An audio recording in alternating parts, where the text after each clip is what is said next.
Hello everyone, আসসালামু আলাইকুম। সবাইকে জুম্মা মুবারক। আর হচ্ছে এই জুম্মার দিনে আমি কি রান্না করলাম দেখেন। আজকে কিন্তু রান্নার কোনো প্রোগ্রামই ছিল না। তো সকালবেলা আম্মু বলতেছে যে আমাদের বাসায় আমার আব্বু আসবে। তো যাই হোক, আমি কিন্তু সেটা শুনে রান্না বসিয়ে দিলাম। তো যাই হোক, আমাদের আজকে বাইরে যাওয়ার প্রোগ্রাম ছিল আমার মেয়েদের নিয়ে। তো ভাবলাম তো ভালোই হবে, আব্বু আর আম্মুকে নিয়ে আমরা বাইরে যাব ঘুরতে, কোথাও একটু ঘুরে আসবো। তো যাই হোক, এই প্রথমবার কিন্তু আমার আব্বু আমাদের সাথে ঘুরতে যাবে। আমার কিন্তু মানে ভালোই লাগতেছে শুনে, কারণ হচ্ছে আমি কখন আমার বাবার সাথে গেছি ঘুরতে আমি সেটা আমার মনেও নেই। তো যাই হোক, আমি কিন্তু পটলটা ভাজি বসিয়ে দিয়েছি। এদিকে আমি গরুর গোস্তটা একটু আদা রসুন বাটা গরম মশলা সব কিছু বেটে ব্লেন্ড করে নিয়েছি। আর হচ্ছে সব রকমের মশলা, গুঁড়া মশলাগুলো সব কিছুই আমি দিয়ে দিয়েছি এখানে।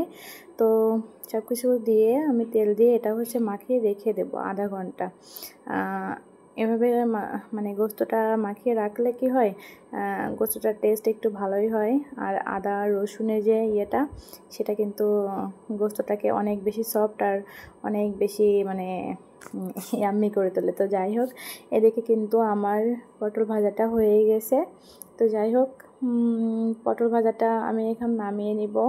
আর পটল ভাজির সাথে কিন্তু মাছ ভাজি খেতে অনেক বেশি মজা লাগে, তাই না? তো যাই হোক, পটল ভাজির সাথে আমি কিন্তু মাছ ভাজিটাই নেব, কারণ হচ্ছে বেশি টেস্টি হয় এই জন্য। তো যাই হোক, পটল ভাজির সাথে কিন্তু আমি শুকনো মরিচ নিয়ে নিয়েছি, কারণ শুকনো মরিচটা বেশি মজা লাগে।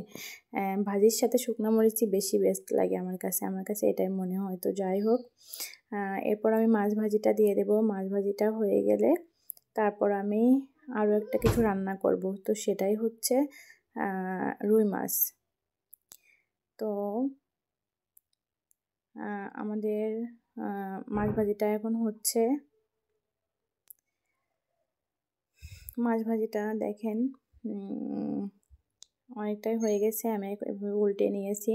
তো যাই হোক, ভিডিও যারা করে তারা কিন্তু ভালো করেই জানে যে ভিডিও করতে কতটা কষ্ট হয়, কারণ আমি এক হাত দিয়ে ভিডিও করতেছি আর এক হাত দিয়ে রান্নার প্রসেসটা করতেছি।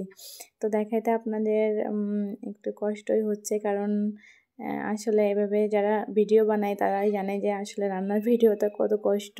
কারণ মহিলাদের বেশিরভাগ সময় রান্নাঘরেই না থাকতে হলে যেটুকু সময় থাকে অনেকটা কষ্টই হয়। তো যাই হোক, আমি কিন্তু মাছ ভাজাটা হয়ে যাওয়ার পরে রুই মাছটা ভেজে নিয়েছি এটা ঝোল করার জন্য। এই যে মাছের জন্য আমি মশলাটা এভাবে কষিয়ে নিচ্ছি। তো আমি রুই মাছটা কিন্তু বেশি করে ভাজিনি, কারণ হচ্ছে বেশি ভাজলে আমার কাছে মাছটা বেশি টেস্টি মনে হয় না। তো এইটুকু রকম মানে ভেজেই আমি হচ্ছে রান্নাটা করে দিয়েছি। আর এদিকে গোস্তটা যেহেতু মাখিয়ে রেখেছিলাম, এখানে আমি বিদ্যুতের চুলায় আমি এটা দিয়ে দিলাম।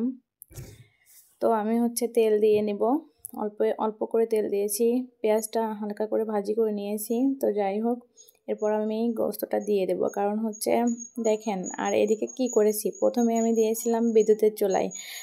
তো বিদ্যুতের চুলায় আপনার হচ্ছে গ্যাসের চুলার তুলনায় একটু স্লোই হয়, আমার কাছে এটাই মনে হয়। তো আপুরা যারা আপনারা রান্না করেন তারা হয়তো বেশিই জানেন ভালো।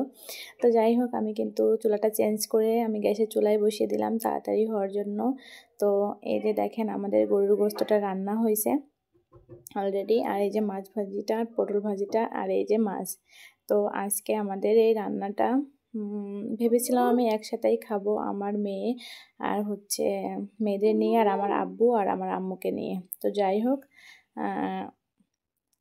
ওনারা এখনও আসেননি, এই জন্য একসাথে খেতে পারছে না, এই জন্য খারাপ লাগছিল।